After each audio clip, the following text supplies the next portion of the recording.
¿Cómo llega la sangre al glomérulo? La sangre ingresa al riñón por la arteria renal a través del hilio renal. Esta se divide en arterias segmentarias y estas en arterias lobares o interlobares, que son las que recorren el contorno de las pirámides de Malpighi. Estas interlobares se dividen en arterias arqueadas o arciformes, de las que salen las ramas interlobuliares o radiales o corticales. De estas arterias salen las arterias aferentes paralelas en ángulos rectos. Cada una va a irrigar un glomérulo. ¿Cómo es el flujo sanguíneo renal? Un varón de 70 kilogramos tendrá un flujo sanguíneo renal equivalente al 22% del gasto cardíaco, que es igual a 1500 milímetros por minuto. Si recordamos que los riñones solo representan el 0.4% del peso total del cuerpo, podemos afirmar que es un flujo grande en comparación a lo que reciben los otros órganos. El objetivo del flujo sanguíneo renal es aportar la cantidad suficiente de plasma para la elevada filtración glomerular necesaria para una regulación precisa de los volúmenes del líquido corporal y las concentraciones de solutos. Esto explica que la regulación del flujo sanguíneo renal se relaciona con el flujo glomerular y las funciones excretoras de los riñones. Fracción de filtración. La fracción del flujo plasmático renal que se va a filtrar, también llamada fracción de filtración, está dada por el cociente de la filtración glomerular entre el flujo plasmático renal. Tiene una media de 0.2, que significa que el 20% del plasma que fluye en el riñón se filtra en los capilares glomerulares. Tasa de filtración glomerular. La tasa de filtración por parte del glomérulo va a presentar ciertos determinantes, cuya finalidad es provocar un aumento o una disminución del filtrado glomerular. Los determinantes de la filtración glomerular son: primero, la suma de las fuerzas hidrostáticas y coloidosmóticas a través de la membrana glomerular, que da como resultado la presión de filtración neta, con siglas PFN. Y segundo, el coeficiente de filtración capilar glomerular, KF, donde este coeficiente de filtración está dado por el producto de la permeabilidad hidráulica por el área de superficie de los glomérulos de la cápsula de Bowman. Esto se resume en la ecuación matemática de la tasa de filtración glomerular.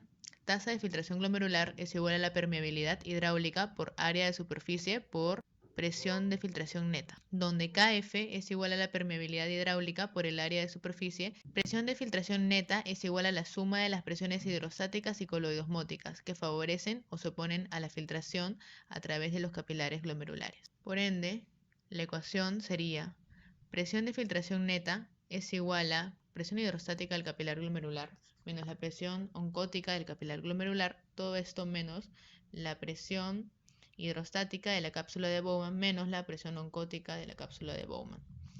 Entonces, para entender mejor esta ecuación, es necesario recordar que en total hay 4 presiones que tienen un rol importante en la filtración. Existe 2 presiones a nivel del glomérulo y otras 2 a nivel de la cápsula de Bowman. Dentro de los capilares glomerulares se encontrará la presión hidrostática, que favorece el filtrado sacando el plasma del glomérulo hacia la cápsula, y la presión oncótica o coloidosmótica del plasma, que se opone al filtrado. Esa presión está dada por la cantidad de proteínas que se puede encontrar en el plasma. Luego tenemos las otras 2 presiones de la cápsula de Bowman. La presión hidrostática en la cápsula, que es una fuerza que se opone al filtrado, ya que se encarga de sacar el plasma hacia el glomérulo, y la presión oncótica de la cápsula de Bowman, que favorece al filtrado. Pero esta presión en condiciones normales no patológicas se considera cero, ya que al no haber filtrado de proteínas hacia la cápsula de Bowman, la presión oncótica es casi nula. Y la ecuación nos quedaría de la siguiente manera: presión del filtrado neto es igual a presión de la cápsula glomerular menos las presiones hidrostáticas de la cápsula de Bowman menos la presión oncótica de los capilares glomerulares. Pero a través de experimentos con animales se pudo determinar el valor número de cada presión. Así tenemos que la presión hidrostática glomerular es de 60 milímetros de mercurio. La presión coloidosmótica glomerular es de 32 milímetros de mercurio y la presión hidrostática de la cápsula de Bowman es de 18 milímetros de mercurio. Entonces, reemplazando estos valores en la ecuación, se tiene que la presión de filtración neta es de 10 milímetros de mercurio, favoreciendo la filtración hacia la cápsula de Bowman. Hay que notar que se pueden encontrar pequeñas variaciones en estas presiones, ya que va a depender del lado que se está midiendo. Se tienen 2 lados, uno a nivel de las arteriolas aferentes y otro a nivel de las arteriolas eferentes, que presentan distintos compartimientos en cuanto a filtración. Debemos recordar que las arteriolas aferentes se encuentran antes del glomérulo y las eferentes justo después del glomérulo, y el flujo sanguíneo va a llamada arteriola aferente hacia la eferente. Entonces veamos estas variaciones para estos dos tipos de arteriolas en un cuadro. A nivel de la arteriola aferente se tiene que la presión hidrostática es de 60 milímetros de mercurio, mientras que en la eferente es de 58 milímetros de mercurio. Mientras que la presión hidrostática de la cápsula de Bowman se mantiene estable a 15 milímetros de mercurio. Ahora, veamos la presión coloidosmótica. En la arteriola aferente, esta presión es de 21 milímetros de mercurio, mientras que en la eferente es de 33 milímetros de mercurio.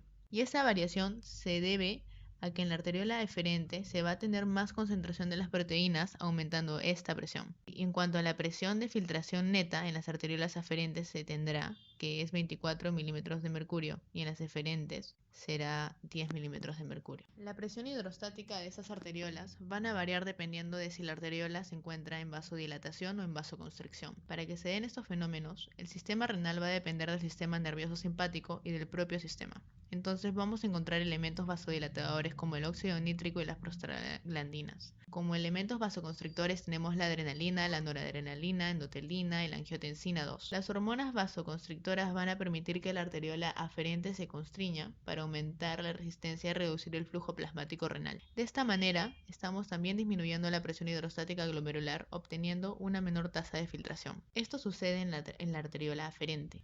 Ahora veremos lo que sucede en la arteriola eferente. Cuando produce la angiotensina 2, va a permitir que esta arteriola se constriña, disminuyendo el flujo plasmático renal que pueda pasar por ella y por ende se observará una mayor presión hidrostática glomerular, aumentando así la tasa de filtración glomerular.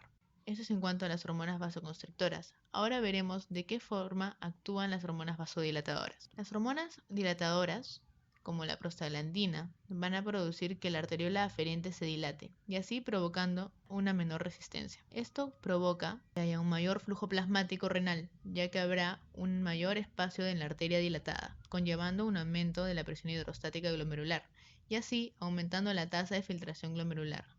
Ahora veremos lo que sucede en la arteriola eferente. Cuando ésta se dilata, va a provocar que el flujo plasmático sanguíneo pase mucho más rápido del glomérulo eferente, provocando una menor presión hidrostática en el glomérulo y por ende una menor tasa de filtración. Entonces, como conclusión, tenemos que para tener un aumento de la tasa de filtración glomerular van a participar distintas presiones que ya se explicó, como también hormonas que pueden provocar vasodilatación y vasoconstricción, y así provocando una variación en la tasa de filtración glomerular. ¿Por qué es importante evaluar la tasa de filtración glomerular? Porque este índice nos permite medir la función renal a nivel del glomérulo.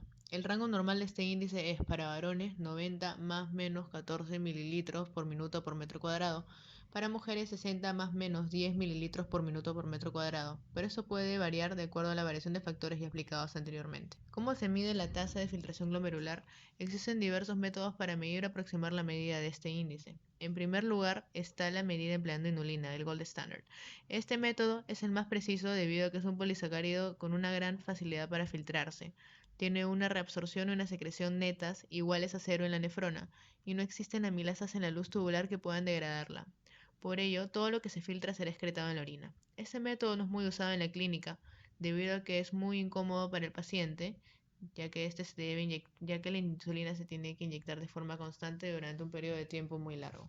Otro método muy usado en la clínica, pero menos preciso que el de la inulina, es la estimación por medio de creatinina. La creatinina es un producto terminal del metabolismo de la creatina que el músculo exporta de modo continuo a la sangre. Debido a que esta producción a la masa de músculo y ya que ésta se mantiene constante, también la tasa de producción de creatinina se mantendrá constante. Además, la creatinina tiene una filtración libre a nivel glomerular. No posee absorción neta, pero sí de secreción neta, la cual es 10%, por lo cual se podría despreciar, lo que nos indica que todo lo que se filtra se va a excretar en la orina. Pero no debemos olvidar que se excreta un poco más de lo que se filtrará. Posee algunas ventajas y desventajas. Dentro de las ventajas es una sustancia endógena, tiene una tasa de excreción constante y no posee mucha incomodidad para el paciente. Y en las desventajas tenemos que no es muy precisa debido a que se secreta a nivel del túmulo contorneado distal, por lo que en valores alrededor de los valores normales de la tasa de filtración glomerular no se logrará ver una variación notoria. Existen otros métodos de aproximación que se usan en la clínica, como la estimación de la fórmula de Crocroft-Gault, que involucra una fórmula edad, peso, creatinina en plasma género. Aclaramiento de la creatinina es igual a 140 menos edad por peso en kilogramos sobre 72 por creatinina en plasma en miligramos por decilitros Y todo esto por 0,85 en caso de que sea mujer. Y la fórmula MDRD, que incluye creatinina en plasma, raza, edad y género.